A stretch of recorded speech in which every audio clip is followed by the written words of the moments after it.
প্লাস্টিকের একটা আস্তরণ পড়ে যাচ্ছে এবং ওই প্লাস্টিক ভেদ করে ভূগর্ভস্থ যে পানীয় জল আমরা যেটা রিচার্জ করা হয় সেই পানীয় জলকে আমরা ভর্তি করতে পারছি না।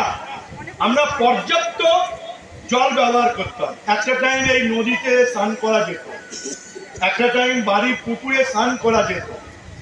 এখন সবকিছুই হচ্ছে ভূগর্ভস্থ জলে, নলকূপের জলে।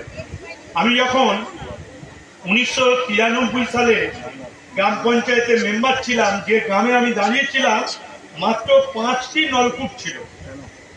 আবার 98 সালে দাঁড়ালাম, তখন 25টা নলকূপ হলো।